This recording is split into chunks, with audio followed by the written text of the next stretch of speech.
जी नमस्कार, स्वागत है आप सभी का हमारे चैनल सी टेट अधिगम में। दोस्तों आज हम लोग जानेंगे थॉर्नडाइक के बारे में, जो कहाँ से बिलोंग करते थे और उनका जन्म कब हुआ और शिक्षा के क्षेत्र में उनका क्या योगदान है। उन्होंने अपनी शोध का विषय वस्तु किसको बनाया, ये सारी चीज़ें पर हम चर्चा करेंगे। बहुत सारे सिद्धांत भी उन्होंने दिया है और उन सारे सिद्धांतों पे भी चर्चा करेंगे। हो सकता है कि वीडियो थोड़ा लंबा हो जाए। प्लीज़ आप लोग अगर इस बार TET, C TET, REET, KVS, NVS कोई भी टीचर की परीक्षा की तैयारी कर रहे होंगे तो आपके लिए ये वीडियो खास होने वाला है।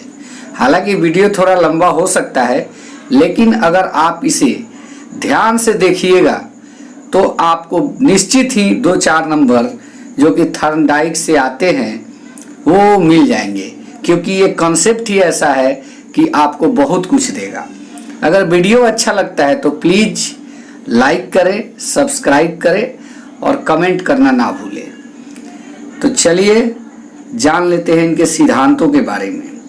और सिद्धांतों में जो भी डिटेल डिफिनीशन है उसको हम आगे वीडियो में बताएंगे। पहले इनके सिद्धांत जो है वो जान लेते हैं। इनका जो सिद्धांत है प्रयास एवं त्रुटि का सिद्धांत है, सीखने का नियम है, बुद्धि का सिद्धांत है। लेते हैं थॉर्नडाइक का प्रयत्न एवं भूल का सिद्धांत, थॉर्नडाइक्स ट्रायल एंड एरर थ्योरी। मनोवैज्ञानिक द्वारा वर्णित अधिगम सिद्धांतों के मुख्य रूप से 2 भागों में वर्णित किया जाता है। 2 भागों में बांटा गया है अधिगम के। इनके जो सिद्धांत है थॉर्नडाइक के, इस सिद्धांत को 2 भागों में बांटा है। अधिगम के शास्त्रीय सिद्धांत, अधिगम के क्षेत्र का सिद्धांत। चलिए पहले जान लेते हैं अधिगम के सहचर्य सिद्धांत। उद्दीपक और अनुक्रिया के आधार पर वर्णित है। ये अधिगम का सहचर्य सिद्धांत जो है उद्दीपक और अनुक्रिया के आधार पर वर्णित है। इसमें हम आपको एक चीज बता देना चाहते हैं कि एसआर बॉन्ड भी कहते हैं इसी को। इसको ध्यान से देखिएगा आप, एसआर बॉन्ड यही है। कहने का मतलब कि उद्दीपक का मतलब हो गया स्टिमुलस। उद्दीपक का मतलब जो होता है स्टिमुलस होता है, और अनुक्रिया का मतलब होता है रिस्पॉन्स। अर्थ इस सिद्धांत के आधार पर यह कहा जाता है कि प्रत्येक क्रिया का कोई ना कोई उद्दीपक होता है, जिसके परिणाम स्वरूप जीव का प्रतिक्रिया से संबंध होता है। इन्हें उद्दीपक, अनुक्रिया अथवा एसआर बॉन्ड थ्योरी के नाम से भी जानते हैं। एसआर बॉन्ड भी कह सकते हैं।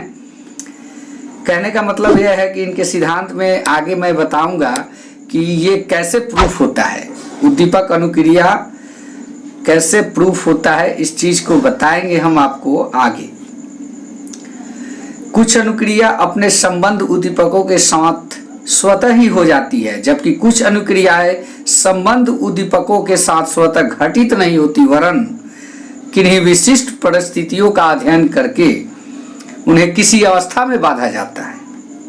जी हाँ, मैं आगे बताऊंगा कि किस प्रकार से। अभी आने दीजिए, बहुत टाइम है, वहां तक पहुंचने के बाद मैं खुद आपको बता दूंगा। अभी आप लोग सिर्फ इसको फॉलो कीजिए। इस प्रकार उद्दीपक अनुक्रिया सिद्धांत 2 प्रकार के हैं। पुनर्बलन से युक्त उद्दीपक अनुक्रिया का सिद्धांत, पुनर्बलन रहित उद्दीपक अनुक्रिया सिद्धांत। पुनर्बलन युक्त अनुक्रिया सिद्धांत के अंतर्गत 2 सिद्धांतों को लिया गया है, थॉर्नडाइक का सिद्धांत और स्किनर का सिद्धांत। जी हाँ, ये चीज इंपॉर्टेंट है।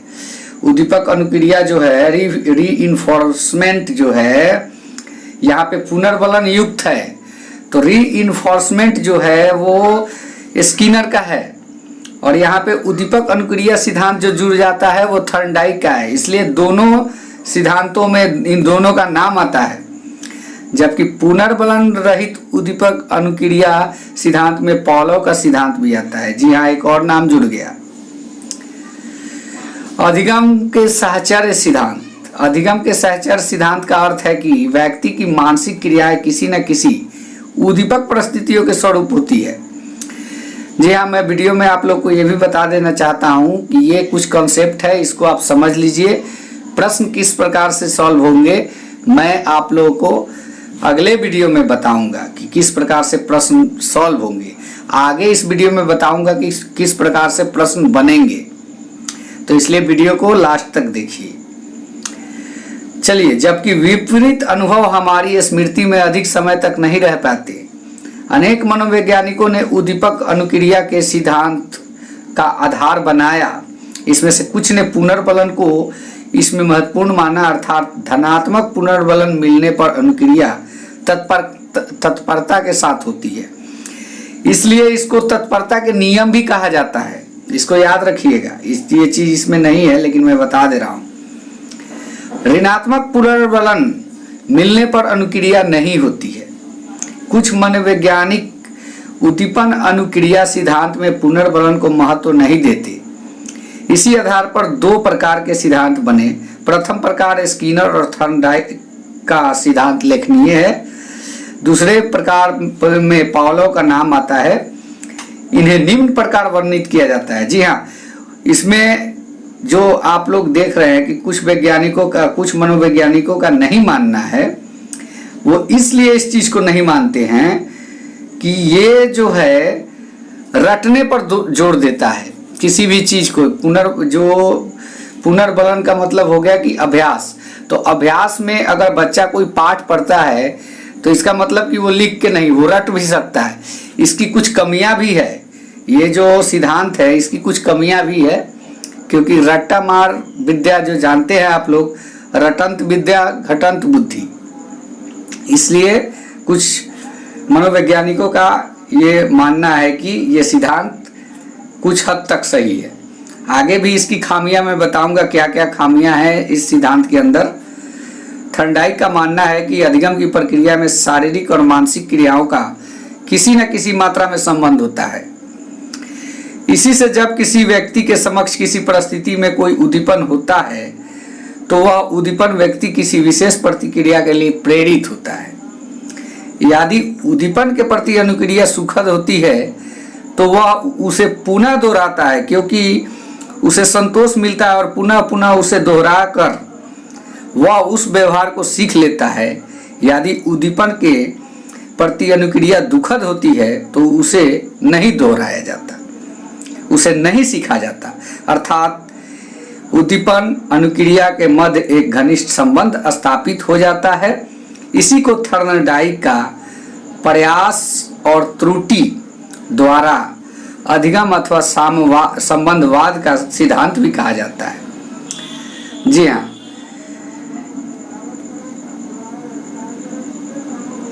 थॉर्नडाइक के सिद्धांत के अनेक नामों से जाना जाता है, जैसे थॉर्नडाइक का संबंधवाद सिद्धांत।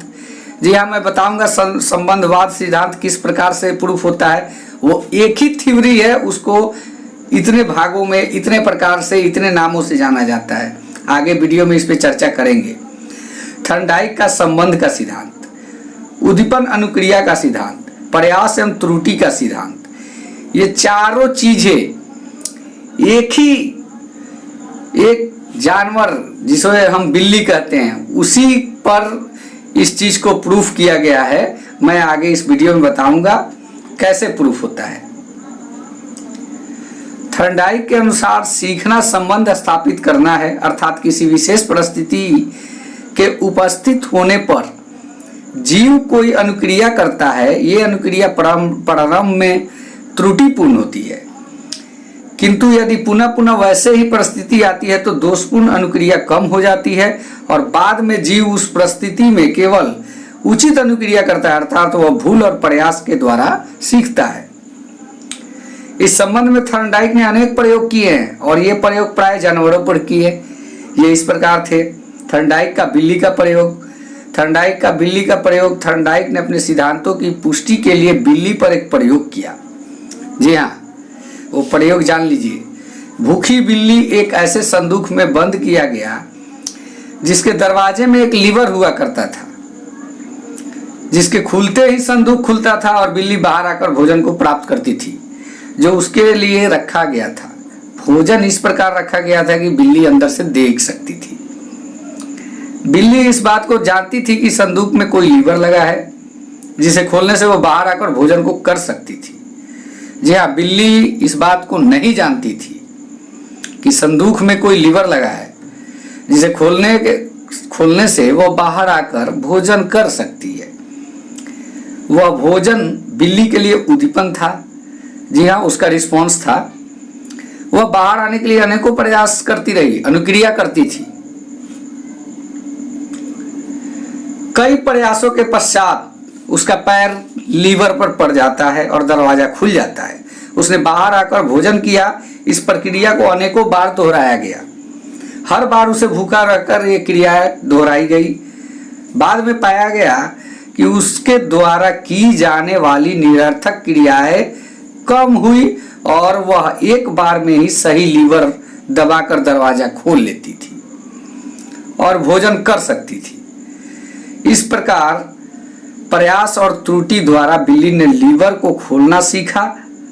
इस प्रयोग के आधार पर यह निष्कर्ष निकलता है कि अधिगम का आधार उद्दीपक अनुक्रिया का संबंध है।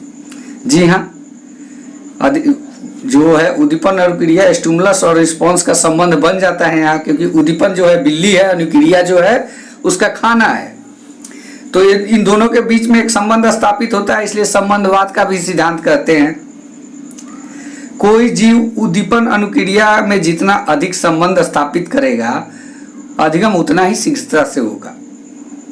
अधिगम की प्रक्रिया में कोई ना कोई प्रेरणा अवश्य होती है और यहाँ पे प्रयास का भी सिद्धांत इसी पे लागू होता है, क्योंकि वो बार बार प्रयास कर रही है, त्रुटि कर रही है। प्रयास और त्रुटि का सिद्धांत भी यहाँ लागू होता है। संबंधवाद का भी सिद्धांत इस बिल्ली के किए गए कार्य के द्वारा चारों सिद्धांत प्रूफ हो जाते हैं।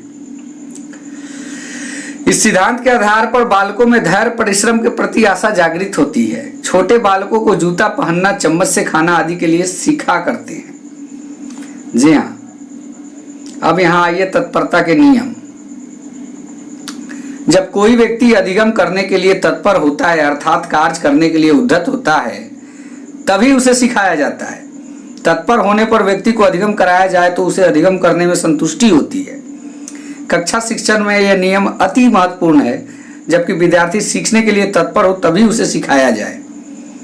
इसके लिए उसे तत्पर करना जरूरी है।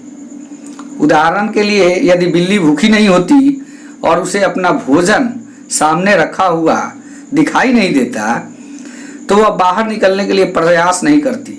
तो तत्परता से अर्थ यही हुआ कि तत्परता का नियम जो भी है वो भी इन्हीं के सिद्धांत के द्वारा है। तो तत्परता का अर्थ है कि अनुबंध में पूर्ण होने पर संतोष मिलता है और पूर्ण न होने पर असंतोष मिलता है।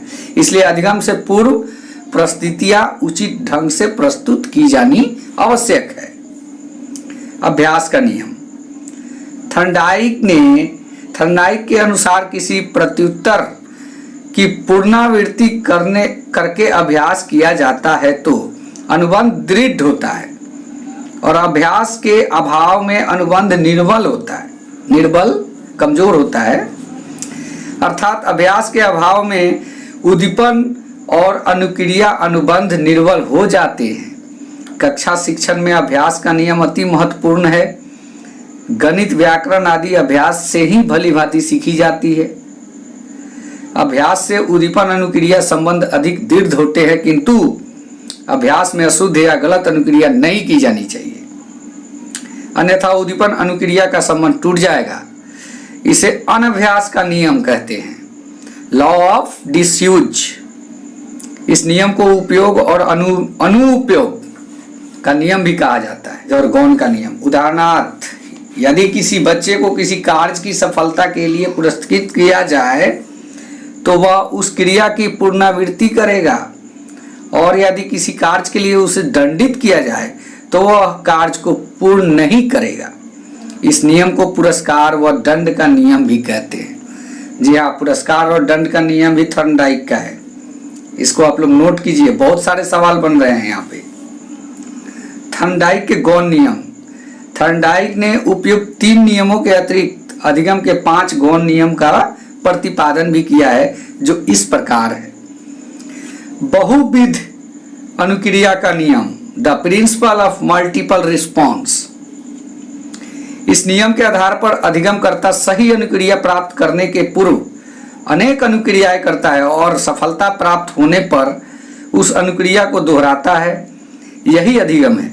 इस प्रकार प्रयास त्रुटि का शिक्षा यह महत्व है कि व्यक्ति अपने प्रयास से सीखता है। मनोवृत्ति का नियम। अधिगम के लिए सकारात्मक मनोवृत्ति का होना आवश्यक है। अध्यापक छात्रों को अनेक प्रकार से सिखाने के लिए तत्पर करता है, किंतु जब छात्र स्वयं सीखने के लिए तत्पर नहीं होते या उनकी मनोवृत्ति अधिगम की नहीं होगी तब अधिगम नहीं हो सकेगा। अर्थात छात्रों को उद्दीपन के प्रति मनोवृत्ति का प्रभाव उनकी अनुक्रिया पर पड़ेगा। एक्टिविटी।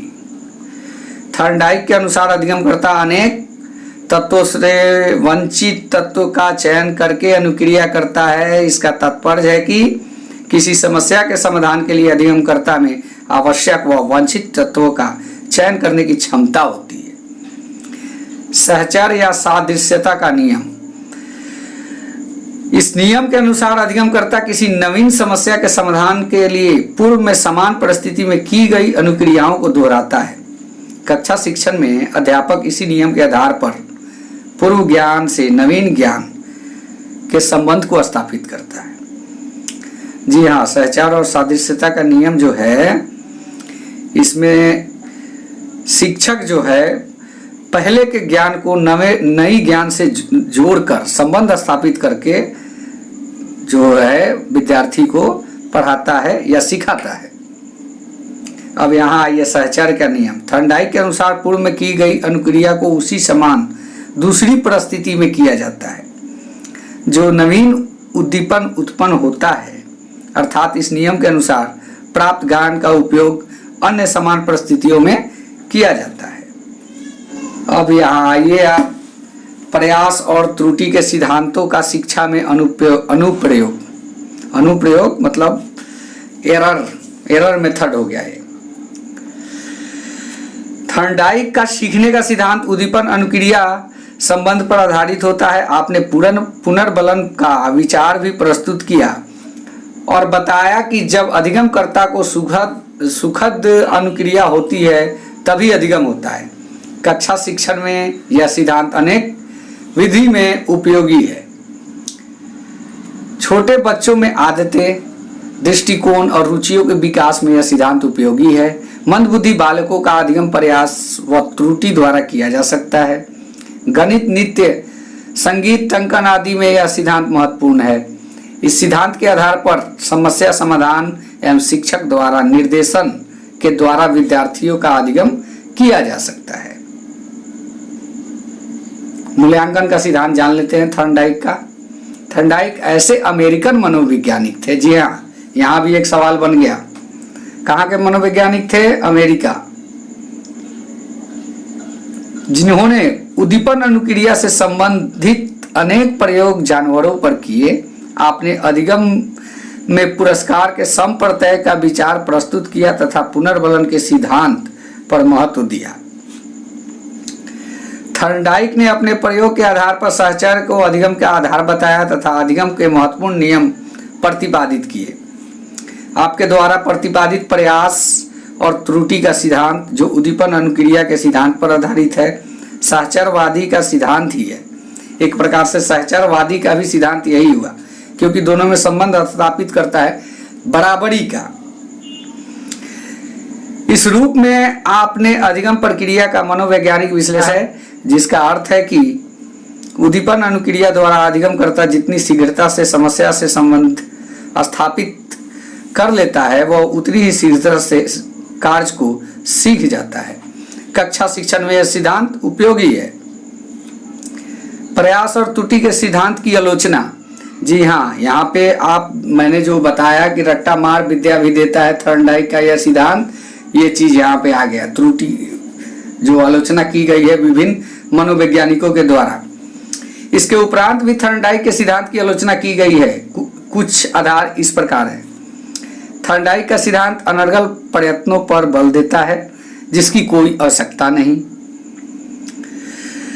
और यह सिद्धांत छोटे बच्चों या मंदबुद्धि बालकों के लिए अधिक उपयोगी है।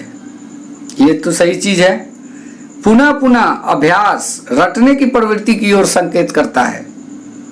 जी हाँ, जब एक ही क्रिया को बार बार दोहराया जाता है तो एक तरह से उसको रट रहे हैं, तो वो इस प्रवृत्ति का वो क्या कहते हैं आदत डालता है। तो ये अच्छी चीज नहीं है। रटंत विद्या घटंत बुद्धि, मैंने आपको पहले ही बताया था। जी हाँ, अब आशा करता हूं कि यह वीडियो आप लोगों को अच्छा लगा होगा। थर्नडाइक का त्रुटि का सिद्धांत जो है बहुत ही इंपॉर्टेंट था और सीटेट, DSSB, NVS, KVS सब में 2-3 प्रश्न मिल ही जाते हैं, इसलिए बहुत जरूरी था इनका कॉन्सेप्ट। और इसके बाद अगर मैं इस पर 10-15 प्रश्न भी बनाऊं तो आप लोग उसका आंसर खुद ब खुद दे सकते हैं। तो चलिए आज इस वीडियो को यही ख़त्म करते हैं। वीडियो देखने के लिए बहुत बहुत धन्यवाद। मिलते हैं अगले वीडियो में।